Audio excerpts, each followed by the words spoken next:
deceitfulness, Margaret, and how we tell lies to ourselves. So, the New Testament says about the Old Testament, it says, these things were written for our instruction. What Old Testament example can you think of where the sin might have appeared to be against another person, but it wasn't? I'll give you a hint. It's in Genesis. I'll give you a hint. It's not Adam and Eve.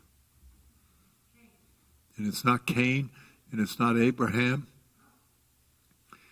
It's all the way down to a godly man who made a statement when he was being tempted by the wife of his owner. Joseph. So when Potiphar's wife said, come here, big boy, I've got something you want, he said what?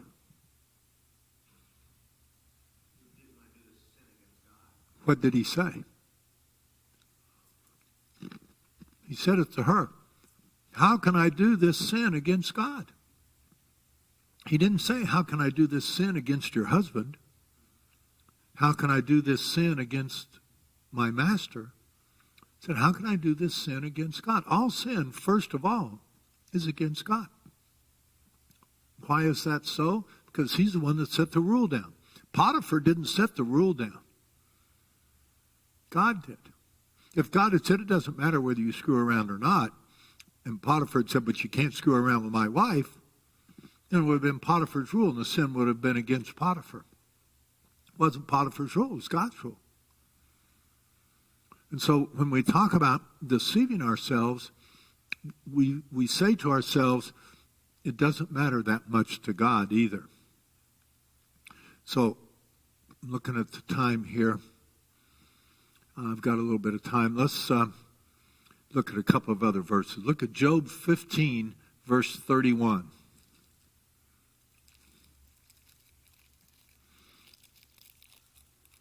So let me read it in the New American Standard. Does somebody have the NLT, the New Living?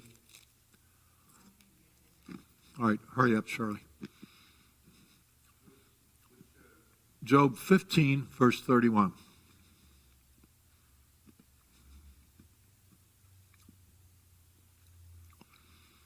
So, here's God speaking through others in Job. He says, Job 15, verse 31, don't trust in emptiness, deceiving yourself, for emptiness will be your reward. Tom, do you have the message? All right, then read the NLT.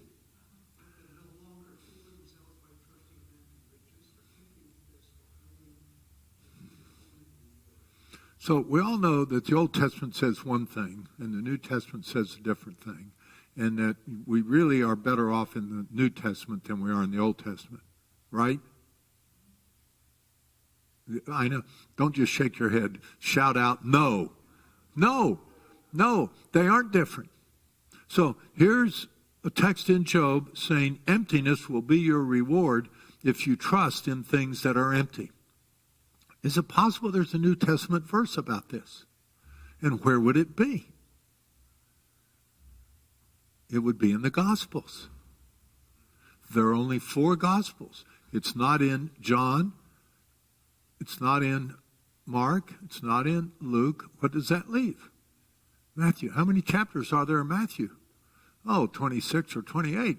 So it's not. It's in the first 7 chapters. In fact, it's not in the first 3 or 4 chapters, in chapters 5 through 7. What are chapters 5 through 7 about?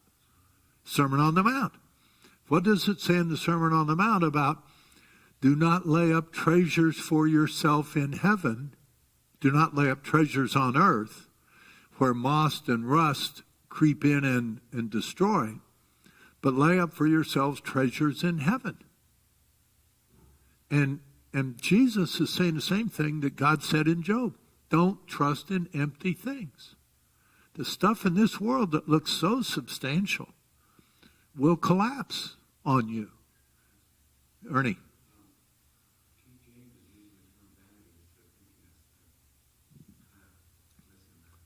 Okay, so vanity we think of as having to do with appearance.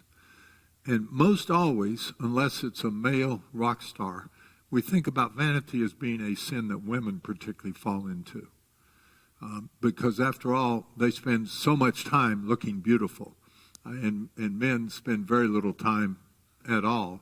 They may scrape a blade once or twice a week, but women have a harder task. So the problem of vanity is really a woman's problem, would be the way men would say it. And women might believe that lie and think, I can't wear makeup. I can't wear certain clothes. I can't do my hair a certain way. I can't. And they deceive themselves about what God is saying. So one of the things God says, and I'm coming back to the vanity part, is in 1 Peter 3, and it's about verses 5, 6, and 7, and it says, to wives, let not your adornment be merely external, the braiding of hair, the wearing of gold jewelry, the putting on of long dresses, but let it be the hidden person of the heart, with the imperishable quality of a gentle and quiet spirit, which is precious in the sight of God. And so vanity is doing things that are vain. Not vain, I'm trying to make myself look good, but vain that is empty. Let me think. Do not take the Lord's name in what? Vain. What would that have to do with deceptiveness, Ernie?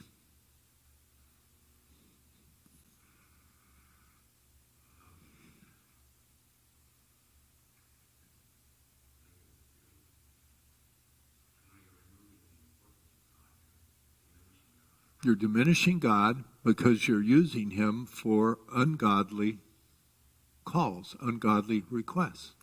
There are certain places where we use the name of God. Do we say as we're preparing to sin, God, let me get away with this. I know I'm not supposed to do it, but let me skate by this time. I won't do it again.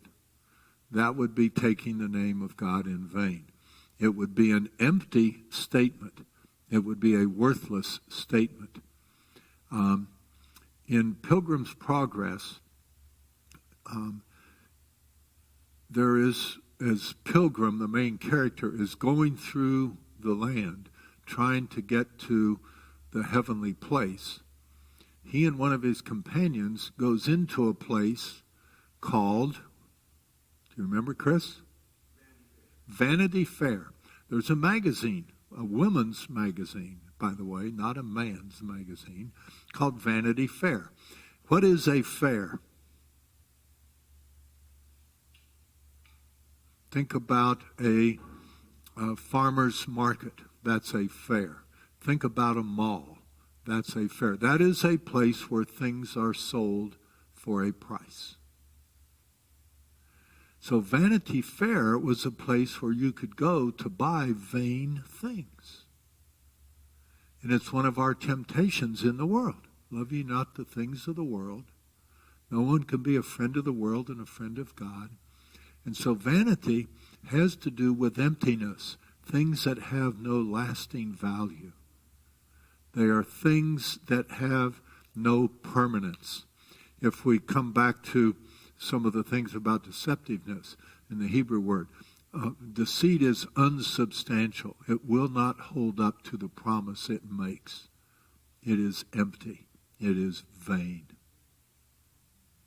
You got it? Okay. So, let's see. Let's look at 1 Corinthians. I'm going to skip Obadiah 3. First of all, most of you probably couldn't find Obadiah 3 without an index, and it would take me 5 minutes to find it. So we'll look at 1 Corinthians 3. Everybody can find 1 Corinthians 3, verse 18. So, Chris, where are you? What translation? 3, verse 18. It's in your notes.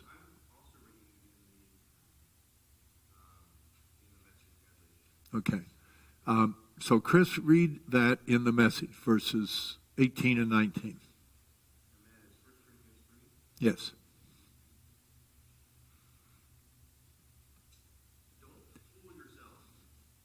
There it is again.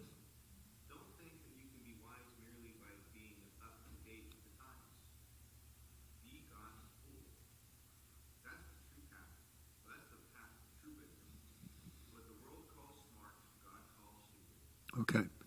So the New American Standard says it this way: let no man, no person deceive himself.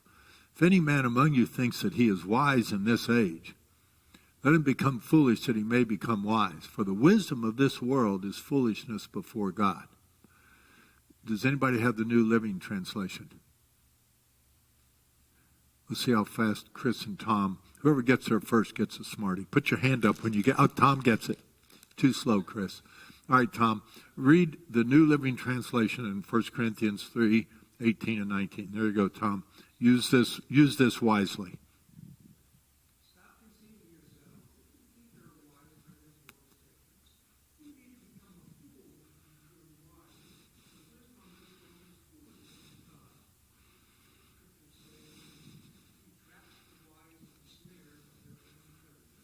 Okay.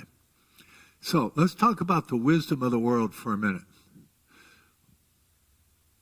What is it that the world says? Because now we're getting a little bit into lies that others tell us. What is it that the world says is wisdom?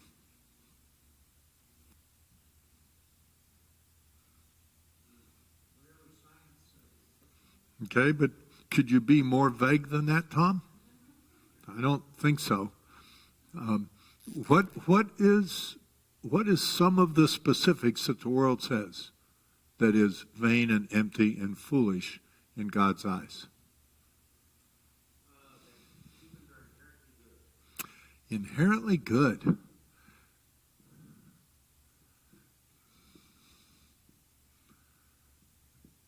What's the truth, Chris?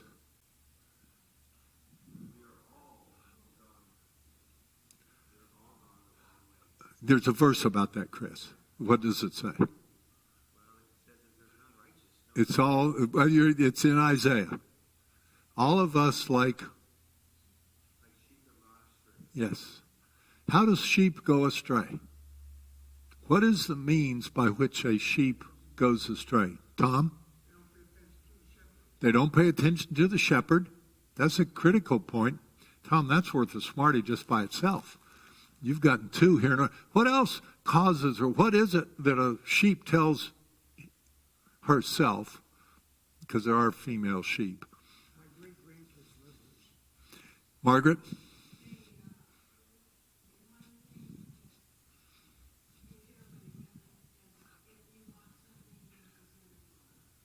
There is, yeah, that's not so much the sheep.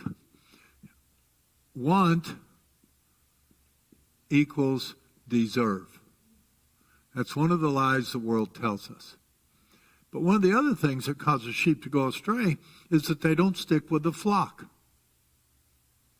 So what meaning does that have for us in the time of COVID? All of you who are here in the flock. And all of those other people that aren't here yet. Maybe they'll be here at 11. Maybe they'll be online. Maybe they'll be watching the NFL today. Probably not the women. The women are probably watching House and Garden. But the world's wisdom is so different than God's wisdom. And so another lie that the world tells us is that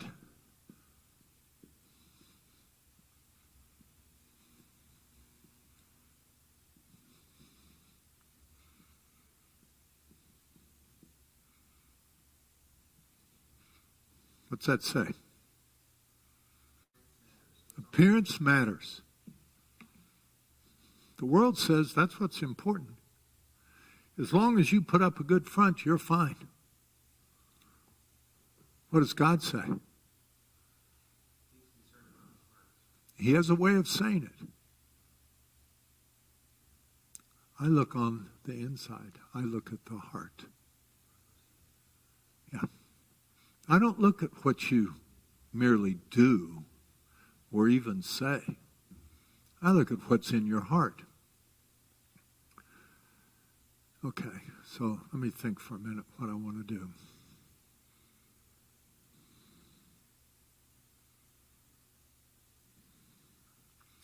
So,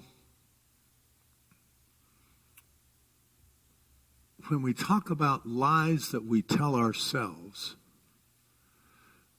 are they equivalent in their damage to the lies that other people tell us? Or are they worse than the lies that other people tell us? And if so, why did you choose your answer, and what's the basis? Are the lies we tell ourselves worse than the lies other people tell us? And if so, or not, why? Huck, you're nodding your head up and down. I can hear it rattling. Speak, let it out. When you lie to yourself, you're more prone to believe it more so than somebody that's telling you that. That's exactly right. After all, I'm smarter than the other people. That was good. And I'm glad you patted him on the knee, and I'm sure he liked that reward, but he might like this even more. Although maybe not. You could pat him on the knee again. He might like that. So the lies we tell ourselves are harder to get rid of because we like them. They're ours. So there are lies that other people tell us. And some of them are preachers, and some of them are just unbelievers. Unbelievers tell us the same kind of lies that we tell ourselves, all of the stuff about appearance matters, don't pretend like God exists. The fool has said in his heart there is no God. That's something we hear people say. If there is no God, why do I have to worry about following any rules? I can make my own rules as long as I don't hurt someone else. But come back now to lies that other people say. Look at Luke 21, verse 8. Here's one of the things in our time. When I say in our time, Tom, I'm going back to yours and my time back in the 60s up until now, which is 60 years of time for you and me. We've heard this kind of thing in Luke 21, verse 8.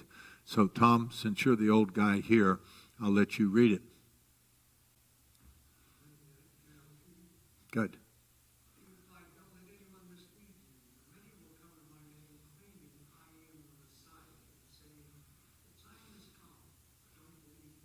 Okay. So, let's hear it out of the Amplified, Shirley. Speak loudly.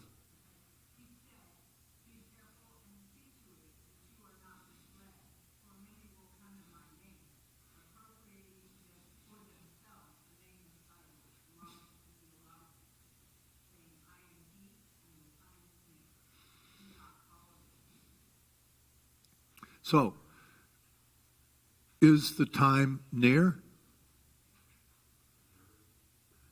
Ernie? Yeah. It cracks me up when people say,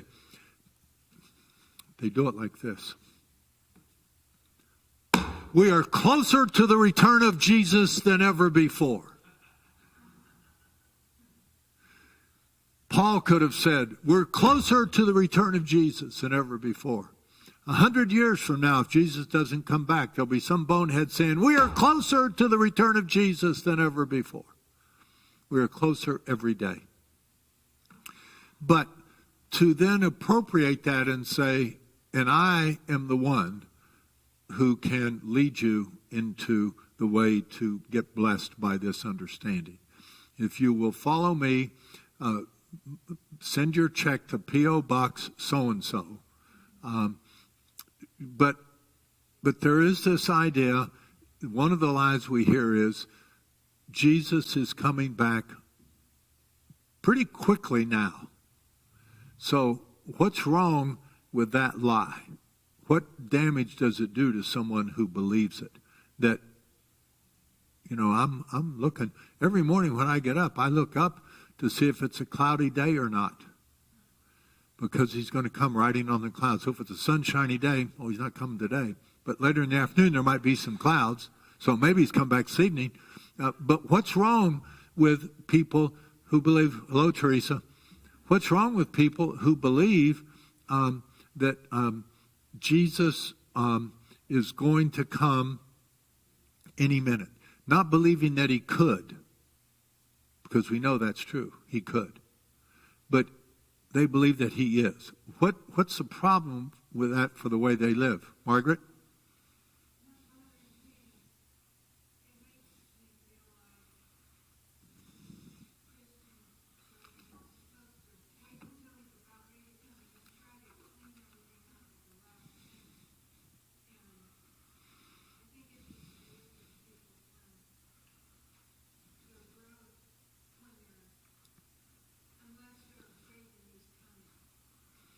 When you believe something to be true, what is your usual behavior?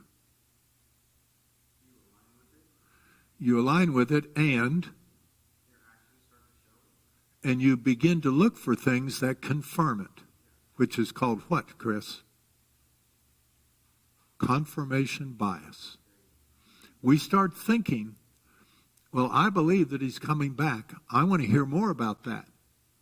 And so I listen to boneheads who keep saying the same thing over and over, and I'm not looking at things that make me more conform to the image of Jesus. I'm looking for things that make me look for the return of Jesus. Should we be looking expectantly? Yes. Should it divert our attention from godliness? No.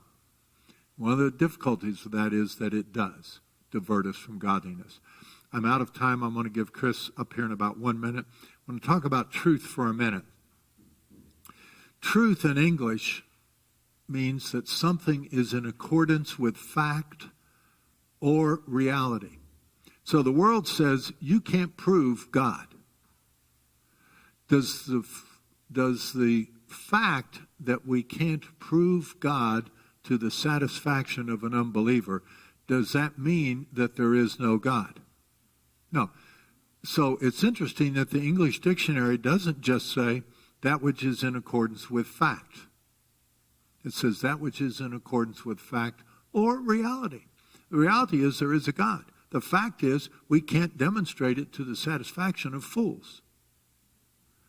Hebrews says that truth is that which is firm, which means falsehood is not firm.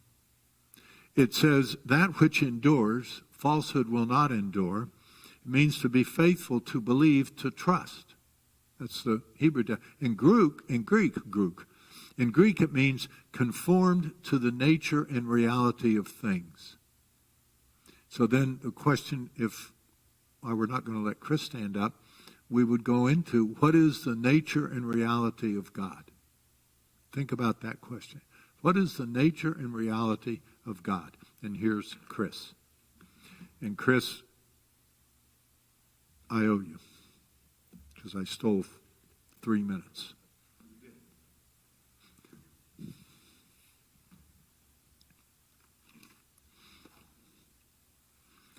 Keep those smarties here. I may say something smart while you're talking. I see, Chris, where your children sit, that there are some nerds here. You'll need to speak to them about that. Oh, Their nerds could go all over the place. yes. Turn with me in your Bibles to Romans chapter 8. Kind of put a pin in talks about deception. I want to ask this question. Really talking about two different things that our culture tells us about ourselves that are, they seem to be lies, but they are actually false. And these two things are this. What verses?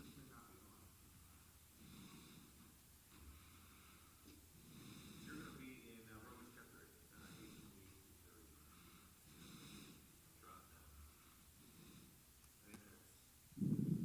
I can't hear it, so hopefully people can hear it. So these two popular beliefs of our generation is this. You are the sum of your environment, experiences, and decisions. Now you're on. You are the sum of those things. The other one that goes with it is, if you do not approve of my decisions and actions, you cannot love me. Have you ever heard of those before? If you don't think the way I think or believe the way I believe, there's no way you could love me. And then the second is that you are the product of your environment, the product of your decisions, and the product of your thoughts, your experiences. Now, this generation has, and I lump my generation in with the next two generations, but these generations believe that they found the secret to hope. the secret of hope is you have your truth and I have my truth. I'm the product of a bunch of circumstances. I'm different than you are, so my truth is different than your truth. And if you don't approve my decisions, if somehow your truth means that I have to align to your truth, there's no way we can have a relationship. So we're divided, and so we kind of get into these camps or different ways in which we're divided. So right now, if you looked at our world, if you looked at our culture, we're divided by a bunch of different kinds of lines, right? Men against women, Republicans against Democrats. There's 42 different sexual identities, and you could be in any one of those camps, or 5 of those, or none of those. Race and your ethnic backgrounds, where you lived in geography, your language. These are all different things in which separate us. And we believed that we found hope somehow in this identity.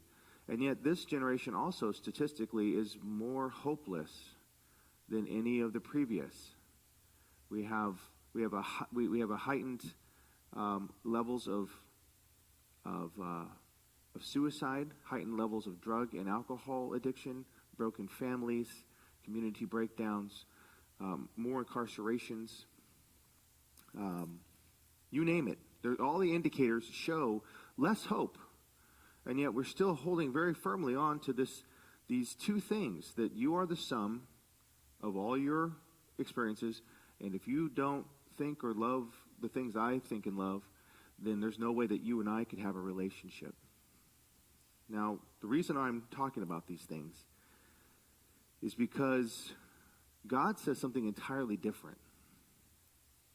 God is the one who can say to you, I love you, but I still do not approve of sin. Our culture really has a hard time with that, because if you don't approve of my actions, there's no way you can approve me. Because I am what I do. My identity is found in what I'm doing. Pastor Scott.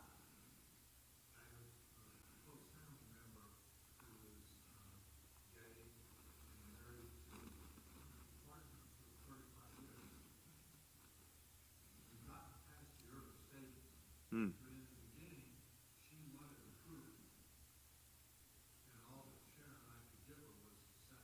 Mm-hmm.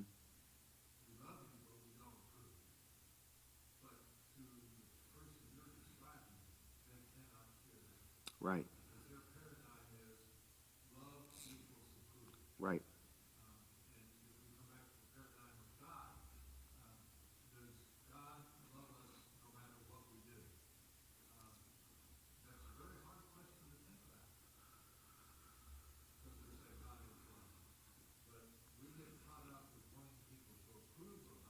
Right.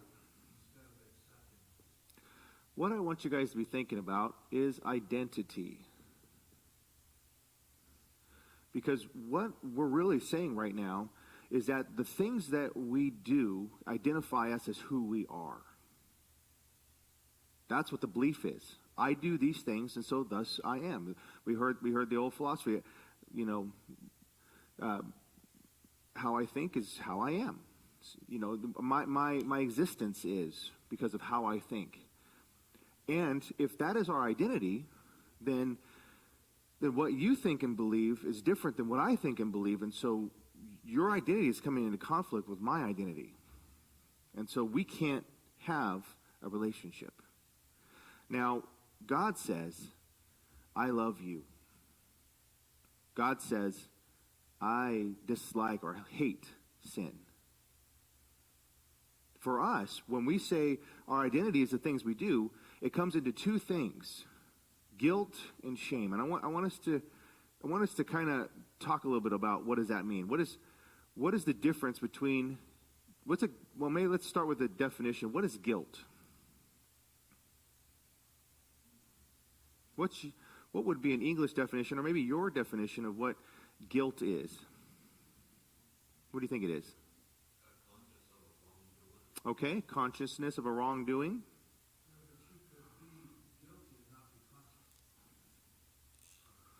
True. So that's the feeling of guilt. That comes, God leads the consciousness of the world disguises. But guilt is the act of breaking a law. It is the actual fact of breaking a law or an offense. So if we are guilty, that's because we have on us a sentence of guilt that we broke a law, right? So again, like in a court, when a judge sentences you after all the findings and all that the court finds you guilty and sentences you based upon a law, then that is the technical term of guilt. That there is that you are underneath the condemnation or the sentence of doing something wrong or an offense. That is something you do. So, the world thinks that you are a sinner because you sin. If I didn't sin, I wouldn't be a sinner. The Bible says So try harder. you are a sinner and you sin. So you're not a sinner because you sin. It sounds like double talk. You sin because that's who you are. As a human being with a fallen nature, you are a sinner in the womb. From the point of conception, you are a sinner. Does that mean you're committing sin in the womb? No, but it means that you cannot do anything but sin because you are a sinner. So if we think about guilt as the technical term of being guilty of doing something wrong, a wrongdoing, we have a standard and we broke the standard. Then what is shame? I think you were on path there, Huck, about a definition of more of what shame is rather than the actual guilt itself. What is shame? What's a good definition of that? And before we get into that, Tom, you had another thought.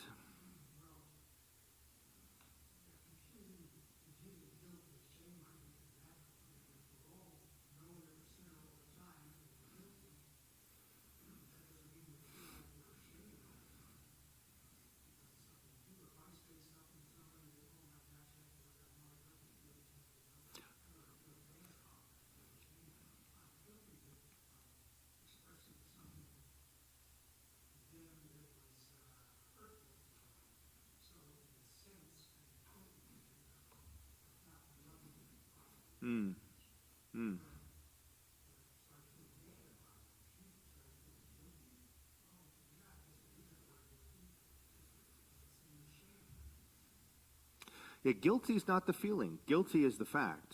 The shame is the emotional response to that. But something else we want to understand about the guilty verdict and us not really realizing that or believing that we are indeed guilty. When it comes to a place where I am a product of what I do, my identity comes from the things I do. That if you have an identity as a lawbreaker, then or breaking law, if you do breaking laws, then you have an identity as a lawbreaker. The idea of shame comes into I really feel bad about who I am. Guilt is it could be another way in describe it. I feel bad about the things I do. Shame as being I feel bad about who I am. And it becomes a self-image thing where even when I do these wrong things, this is telling me who I am. And so the product of that becomes when we believe that we are the sum of our environment, our experiences, and our decisions, the things I'm doing make me the person I am. Or the things that happen to me become the things that I am. You know, one of the biggest things that evolution teaches us is that we are a subject matter, as an individual, we are completely what's formative by our environment. So our environment presses in on us and it changes us and it makes us something else. But what happens with that is a really fatalistic thought process that you are what happens to you and there's no hope. And so that belief in it has no hope. You have zero control. Now, what's the beautiful thing about the scripture is that you never did have any control. And we're going to read about this in Romans chapter 8, verse 28 through 30. And I'd like somebody to read that for us. Romans chapter 8, 28 through 30. What version do you have? Let's get in a couple. All right, speak it out. Yes.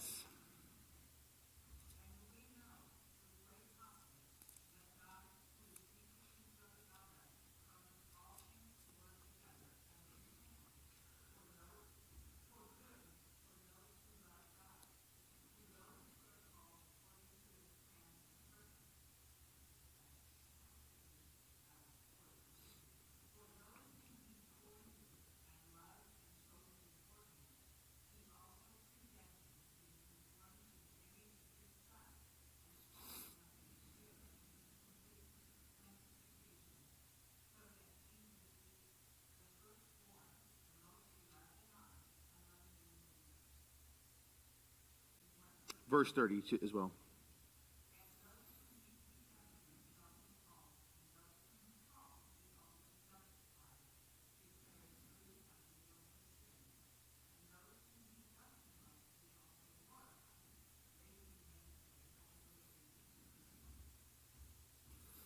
So here's where we want to get into the details, because what the scripture says about us and what the world and this belief says about us are two diametrically are 180 degree opposed. They're going in totally different directions.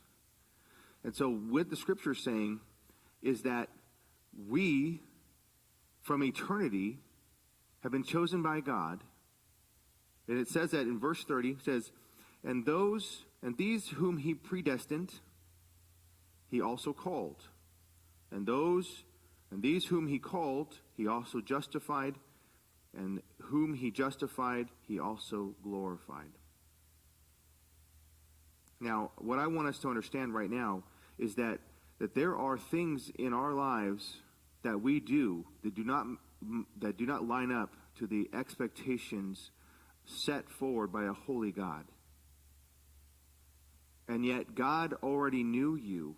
We talked about this last week, about how God knew you and chose you anyways. With all of your faults and all of your failures, he chose you anyways. And he does something for you. He who predestined you from the beginning. So it says that we were written in Revelations. It talks about how we were written in the Lamb's book of life from the foundation of the world. That before the foundation was set, of everything we see, your name written, the elect named written in the Lamb's book of life. And so he predestined, and yet at a certain specific time in history, he called. Right? So each one of us, we have a time in our history, if we understand Christ, if we have come to have a relationship with Jesus, at some part in our history, we experience a call from God to come follow me. That's when we realized that God was in with us. And that changed something. But that wasn't the day that it actually happened. It happened way before. Are you saying yes or 5? So if you think about that, then God also justified you.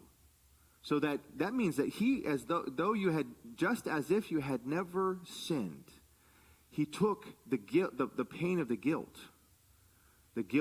and the sin and the shame. And then it says here that we were predestined in 29 to become formed to the image of his Son. Now there's a progressive holiness that is going on. That it is not necessarily just because we sinned that we are now a sinner, so we have to call it something else. What it is that God already predestined you and loves you, and your image, your identity is chosen of God. It's not, you're no longer a sum of the things that you've done. You're more than. Because when God chooses you, you become chosen. Even though you may have, even though you may continue to stumble, that is no longer who you are. Pastor. First three chapters of Ephesians, Paul is taking pains to tell us who we are. Tells us who we were made to be, what God has done to make us something different. And then the first verse of chapter 4 says, therefore, that is on the basis of I just told you who God made you to be, who you really are, how He rescued you from your sins. Therefore, on this basis, walk worthy of the calling with which you have been called. Before you were a believer, you were not able to walk worthy Right. of the calling. Struggle though you might, you could not do it. The law had you under bondage.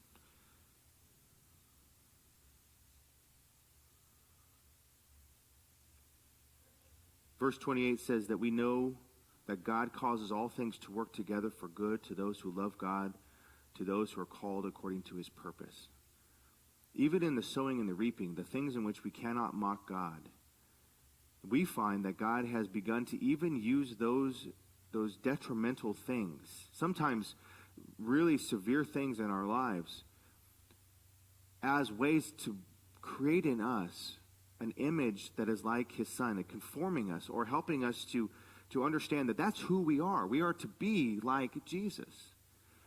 And so we are already chosen, justified, and glorified in the heavenlies according to the decree of God. And yet there are things that we have not yet seen come to pass from the promises of God. And so in that becomes the image, we become the image bearer of God. And we are progressively moving towards, in this sanctification, in this becoming more like Jesus, becoming more and more like Jesus each step. And so our image, yes, Pastor.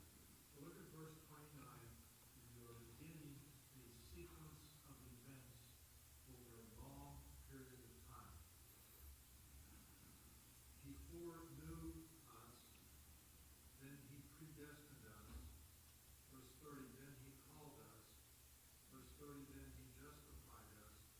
Verse 30, then He glorified us. All of these things are because of God. None of those are things in which we have any part except the receiving of them. There is one critical thing that is left out of this list. And it's implied when He says He predestined us to become conformed to the image of His Son. But predestination, being conformed, is not conforming. What is left out of this list is sanctification. Sanctification happens between justified and glorified. Mm-hmm. And our part is sanctification. Work out your own salvation with fear and trembling, for it is God who is at work in you to will and to do according to His good pleasure. Sanctification is our partnership with God. All these other things, this time sequence over eons, we are receivers. We are not actors. We are receivers. So in closing, the two different beliefs that you are the sum of your environment, experiences, and decisions, and if you do not approve of my decisions and actions, you cannot love me, are wrapped up in this, that even when we were sinners, Christ died for us. And He chose you and made everything, He did all of the work to bring you and reconcile you to the Father. And so that becomes your identity, not that everything that you've done or everything that's happening to you, and that there is a God who loves you, draws you close, but also finds ways in which to purify your life, getting those things that are destroying you out of your life. And so the beliefs are something that we get to exchange. We get to exchange our thoughts, these beliefs, for God's thoughts. And that's what we're going to talk a little bit more about today, this morning. All right, we are dismissed. We'll see you guys in a few minutes. And we're going to meet back in Pastor Scott's office, deacons. See you in a little bit.